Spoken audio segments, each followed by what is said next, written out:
Well, terima kasih, Dr. Faiz. Selamat pagi. Thank you all for being here to listen to this address. And I want to start by thanking our generous hosts, the Institute for Strategic and International Studies and the chairman, Professor Faiz, who's just given a very erudite introduction, if I may. I did not expect a reference to the Tree of Man. Well, friends, 3 years ago, I had the privilege of arriving in Kuala Lumpur as Australia's Foreign Minister. And I spoke here before travelling on to Kota Kinabalu, where I spent the first 8 years of my life. And I went to visit the final resting place of my pupo, and I spoke about her on that visit, her strength and her determination. And I also spoke with you about her son, Francis Wong, my father. It wasn't so long after that visit to KK, the first time I'd visited there without Dad, that I lost my beloved father, and I miss him all the time, particularly when I'm back here in Malaysia, surrounded by the sounds, aromas, and street stalls of my childhood. But it is in his honour and his memory that I'm so privileged to return to Malaysia, re-elected as Australia's Foreign Minister. When I gave my first speech in Southeast Asia here in KL, I had set the task of visiting every Pacific Island Forum member and all the countries of ASEAN other than Myanmar in my first year as Foreign Minister. It was a statement of intent, and one that I am here to build on. I am back in Southeast Asia with a mandate from the Australian people to continue our work together, representing the most diverse parliament Australia has ever seen. In our election, Australians elected MPs with heritage from Malaysia, like me. We have now tripled the Malaysian caucus. From Laos, from Singapore, from Vietnam, and across our region. MPs, members of parliament from so many faiths and backgrounds.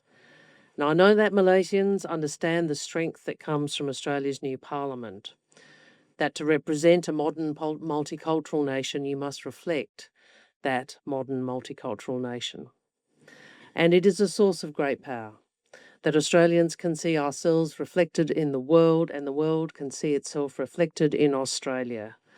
Look at me, the very first Malaysian Chinese Australian Foreign Minister of Australia. Back here in Malaysia, having delivered on what I promised 3 years ago, for Australia to be more focused on Southeast Asia and better equipped to engage with our region. Having modernised our relationships and having told a different story about today's Australia and our role in the region. And I'm so pleased, friends, that we have today begun the next chapter. Our work together comes against a backdrop of challenges on a scale that exceeds expectations. But we also see opportunities here in the Indo-Pacific, the most dynamic region in the world. And I am confident in our region's ability to meet these challenges. And I'm confident in our ability to work together and protect our security, our stability, and our prosperity. We know that we must shape the region we want, a region that is open and peaceful. And we know that to do this will demand an unprecedented application of our national power working across all arms of statecraft. For Australia, we will keep prioritising this region, the Indo-Pacific, where our interests are most at stake. We will keep investing not only in our traditional relationships, but also in a more diverse set of partnerships. We will keep working to uphold the international rules and norms that underpin our prosperity. This is Australia's objective and it is our intent. To prioritise our region, our relationships and the rules that protect us so we can uphold our values and deliver on our interests. And that is why I am here in KL to take part in the East Asia Summit Foreign Ministers meetings and the ASEAN Regional Forum to find collective solutions to our toughest shared challenges. Just last week, I was in Washington at the Quad Foreign Ministers meeting, discussing how best to contribute to stability in our region with my counterparts from the United States, Japan, and India. All 4 nations are comprehensive strategic partners of ASEAN. Australia and the United States are old friends and allies and have supported each other in war and peace for over a century. We are also two sovereign independent countries with our own ways of doing things, as has been the case over nearly 3/4 of a century of our great alliance. We also know that the Trump administration envisages a different role for the United States. And it's always been true that two countries can be the strongest of allies without agreeing on every single element of policy. Secretary Rubio made clear to me that we are in complete agreement on the importance of the peace, stability, and prosperity of the Indo-Pacific and for our peoples. The US presence in our region remains critical to the Indo-Pacific strategic stability and reinforces the ability of all its countries to make choices in their own sovereign interests. And as a great power, China can also wield its strength in a way that contributes to security and economic resilience. China's size and weight make it central to solving global challenges, from climate change to global public health, from international trade to the energy transition. China continues to assert its strategic influence and project its military power further into our region. And we have seen the worrying pace of China's nuclear and conventional military build-up without the transparency that the region expects. I've always said Australia takes the world as it is, and we seek to shape it for the better. And that is why we are realistic about China's objectives in changing the regional balance of power, and it is clear in China's public political discourse. And this realism also informs how we have stabilised our relationship with China and how we strengthen our partnerships with the rest of the region. None of us, including the United States, seeks military confrontation with China in the South China Sea, the East China Sea, or across the Taiwan Strait. What we do seek is a balance of power, where no country dominates and no country is dominated. There are some who want to define Australia's security simply in terms of what China does or the United States does in the region, or even more simply, define Australia by our traditional allies and partners alone. Well, this has never sat well with me, not because those traditional and essential relationships aren't of crucial importance to Australia. They absolutely are. And our alliance with the United States and with New Zealand, and our close partnerships with Canada, the UK, and Europe all make Australia stronger and safer. But our geography and our history mean that has never been our whole story, and it is certainly not today. We take our own approach to our relationships, the rules, and to the region that we share. Australia still believes in the logic of the post-war economic order, which continues to enable development and growth through openness. And today, as then, economic integration still provides a critical incentive for peace as regional economies share the benefits of prosperity. So we are not naive about the headwinds blowing in global trade or the risks of economic interdependence creating vulnerability as well as strength. But economic security doesn't have to be code for putting up walls. It is about making the right investments with the right partners at the right time, and it is about injecting new energy into regionalism. Australia and Malaysia have been key architects of regional trade agreements, including the CPTPP, RCEP, ANZFTA, the worst acronym of any trade agreement, and we also have our bilateral free trade agreement. We both know that our national interests lie in being at every table where economic integration in Asia is being discussed. And while we share global concerns about protectionism and interventionism, the cues of those who seek to join us in RCEP and the CPTPP tell a different story. And we want to work more closely with ASEAN to reform and strengthen the World Trade Organization, because these are the rules we depend upon. And the region knows this well. The ASEAN Outlook on the Indo-Pacific and the ASEAN Maritime Outlook both highlight key principles to guide the region's approach to the maritime domain. The rule of law, the peaceful settlements of disputes, and the renunciation of the threat or use of force. For Australia and for Southeast Asia, the maritime domain is the heart of our security and our prosperity. So we are an active member of ASEAN's defence architecture, including through the ADMM Plus and Experts Working Group on Maritime Security. And we've committed over $60 million to our Southeast Asia maritime partnerships, expanding our maritime cooperation. My hometown, Kota Kinabalu, is on the edge of the South China Sea. So from a very young age, I learned about how navigators and traders connected Borneo and the Malay Peninsula to countries across the world, bringing goods, people and ideas into Southeast Asia, forging one of the most dynamic areas in our region.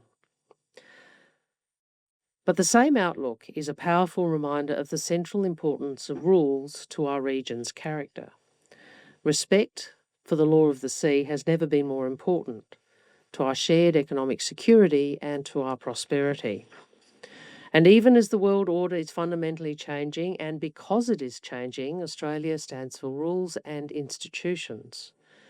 We believe they are fundamental to the character of our region, which is why we will continue to register our concerns about Chinese vessels engaging in destabilising and dangerous conduct in the South China Sea, including towards Philippine and Vietnamese vessels. And it's why I was so pleased to launch the ANCOR's Southeast Asia Maritime Institute here at the end of last year. As Singapore's founding father Lee Kuan Yew said, and he may not have been speaking about the maritime domain, but he certainly warned against a world where big fish eat small fish and small fish eat shrimps. I can imagine my father saying that. Well, that's not what we want. We don't just want might over multilateralism. We don't want rule by power alone, with no reference at all to law.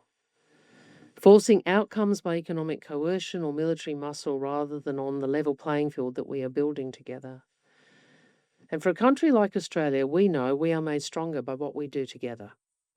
This is a central part of how I think about ASEAN centrality. See, ASEAN has a unique voice. By its words and its deeds, it can build norms and it can set expectations for powers great and small. So, friends, we may be bound by the geography that fate has chosen for us, but we are strengthened by the partnership that we choose for ourselves. And that partnership means leaning in, not leaving it to others. So we proudly take forward a tradition of believing Australia must find its security in Asia, not from Asia. As my dear friend and our Prime Minister, Anthony Albanese, said at the Shangri-La Dialogue, he pointed out that this collective responsibility was how we could uphold our sovereignty, enjoy freedom of action, ensure policy independence. It is how we can make our choices free of external pressure or duress, and how we pursue opportunities for our people without fear of coercion or retribution. Prime Minister Anwar has reminded us all this year, our region has long depended on openness to goods, capital, ideas and people. From the trade routes of the Malaccan Sultanate, the Majapahit empires and the kingdoms across Southeast Asia, to the data centres of today, like Air Trunk in Johor and the one being built by Australian NextDC, investing $4 billion in Malaysia. And we are the fourth largest tech investor in your country. Australia has opened up our economy to the region and the world long ago. In fact, it was Labor governments that deregulated capital and exchange rate markets in Australia. My predecessors dismantled tariff barriers, and I can assure you today this will not change. Our markets will remain open to you. We will stand by our trade agreements and we will make them even stronger, like our upgrade of the ASEAN Australia-New Zealand Free Trade Agreement. And this is in our interests as much as yours. Together, the economies of ASEAN are Australia's second largest trading partner. And when it comes to Southeast Asia, Australia remains fully invested, implementing over $500 million in initiatives announced at the ASEAN-Australia Special Summit last year, working together on issues that matter to both of us. Through Australia's Southeast Asia economic strategy, we look to build even more opportunity and prosperity together in energy security, climate resilience, education and beyond. Australian businesses, supported by Austrade, recorded more than $1 billion in trade outcomes across Southeast Asia last year, a 45% increase on previous years. And through our new $2 billion Southeast Asia investment financing facility, we've made an initial commitment to invest in $75 million in Singapore's Financing Asia's Transition Partnership. And we want to support and continue to support your clean energy shift by bridging infrastructure gaps and building resilient supply chains. And our investments and our engagement will keep prioritising climate change and supporting the clean energy transition in the region as a shared priority. That's why Australian Development Investments is mobilising private capital for the Southeast Asia Clean Energy Fund 2 and Kinetic Fund for Green Infrastructure in Indonesia.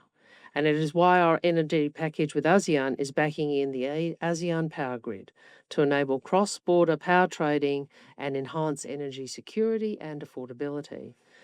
Through the ADB, Export Finance Australia is supporting battery energy storage construction that will help double Thailand's wind and solar capacity, and we are also contributing to the skills and education uplift required to meet these industries of the future.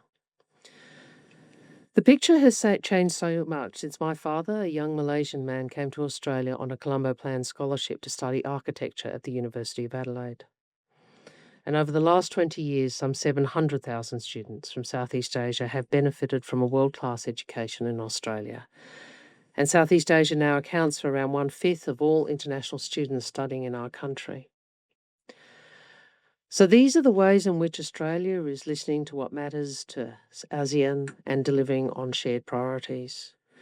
And I can say to you that Australia will remain consistent in this approach. We will be a reliable partner on whom you can count. We know that there is uncertainty in development funding, and we know the impact of global aid cuts is not yet entirely known. But at a time of disruption, Australia is directing our $1.28 billion development program in Southeast Asia to meet your highest needs. This is not only because our nations and people all benefit from the peace, stability and security we build together. It's not only because we all benefit as each of us succeeds and thrives. It is because we believe as partners and neighbours that we have a responsibility to contribute to a more equitable future for our region.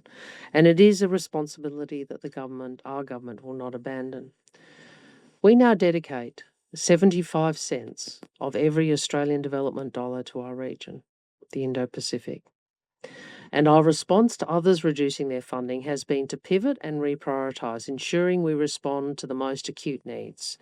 For example, in Timor-Leste, we have responded to unexpected funding gaps to ensure that vaccinations, school food programs and gender equality initiatives can continue. And we've moved to ensure national immunisation programs in Laos and Vietnam can continue. And we're working with the government of Indonesia to provide free meals to children and pregnant women. In the Philippines, we have pivoted funding to address gender-based violence, supporting essential sexual and reproductive health services and combating the rise of HIV. And we are also ensuring that our development program meets urgent needs created by the changing climate and pressure in the global economy. We have a $126 million climate catalyst window for Southeast Asia, South Asia and the Pacific. The logic of that is to unlock private sector investment in clean energy, adaptation and resilience solutions. And our New Progress initiative will build partnership with the Philippines to promote inclusive and resilient economic growth through private sector development and targeted economic reforms. And in Indonesia, a new phase of the $277 million Prospero partnership will support sustainable economic transformation. So my message today to you is clear. We are not going anywhere, and Australia is here for the long haul. My friends, the world hasn't become any easier in the 3 years I've been Foreign Minister. I suspect you all know that too well. Emerging threats are compounding those we already face, from the climate crisis to cyber attacks, from nuclear proliferation and disinformation to the flouting of laws and aggressive conduct at sea. The costs of conflict are front of mind for all of us. Australia remains resolute in our opposition to Russia's illegal and immoral invasion of Ukraine, a flagrant violation of the UN Charter by a permanent member of the Security Council.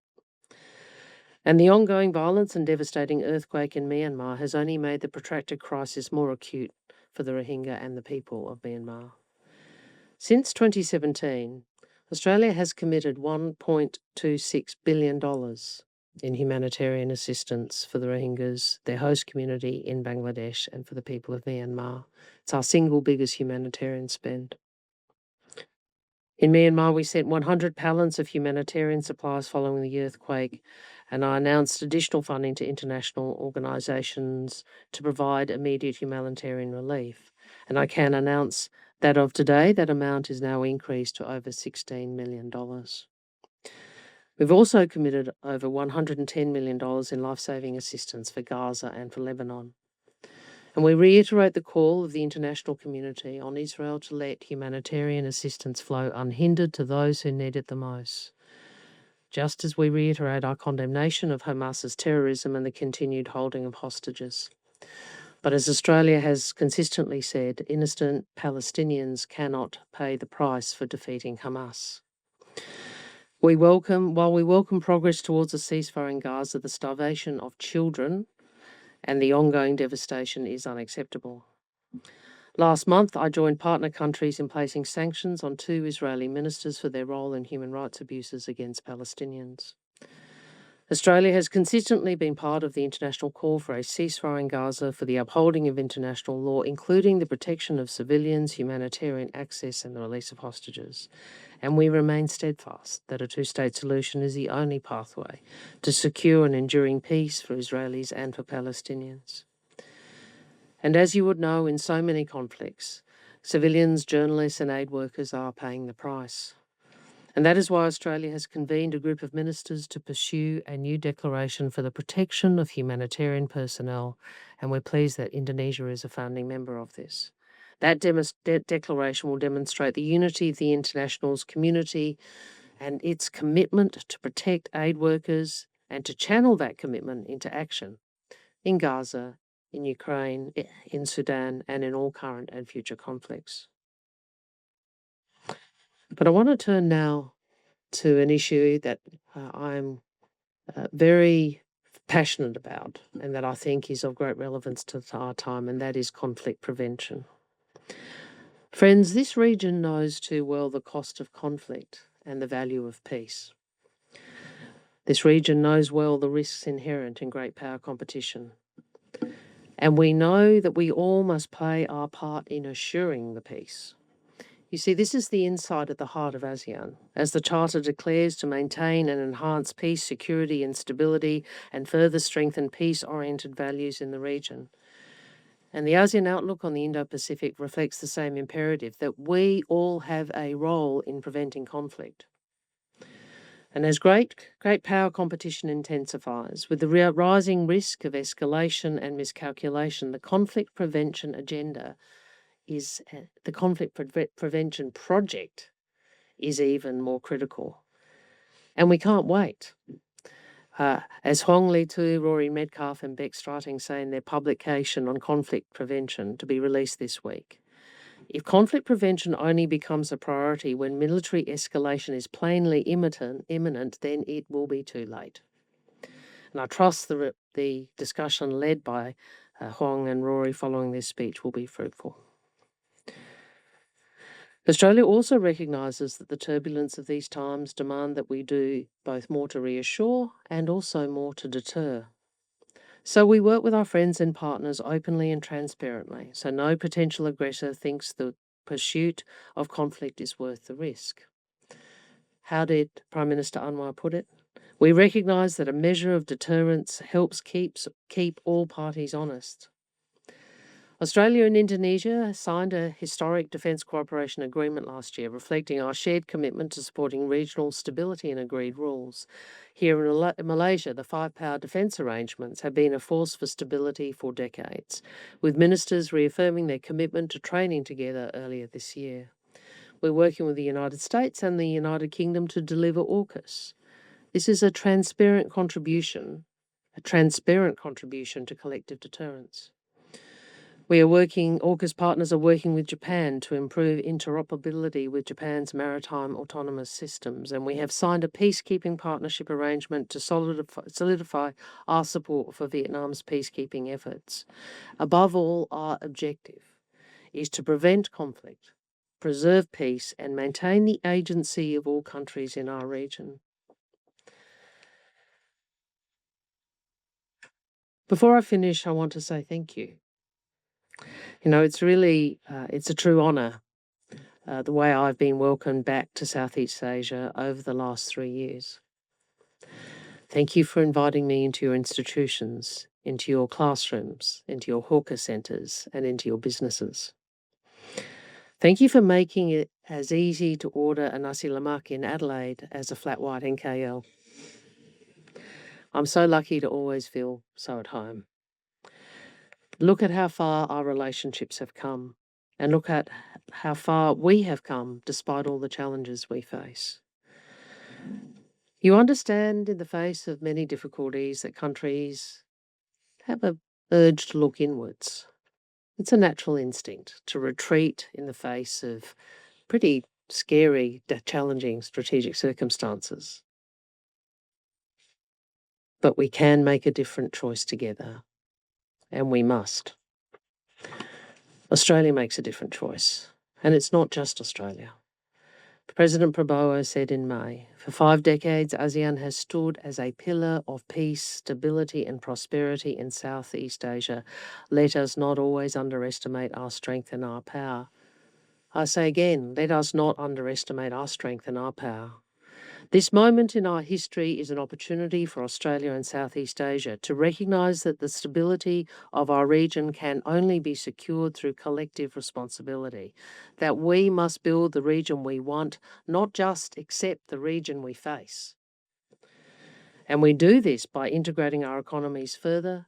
We do this by building our resilience. We do this by taking forward our defence and security cooperation. We do this by growing our development partnerships and by investing more in our efforts to prevent conflict, because none of our nations can achieve the future we want on our own. So we count on each other to write the next chapters in the story of our partnership, chapters we will write together. Thank you very much.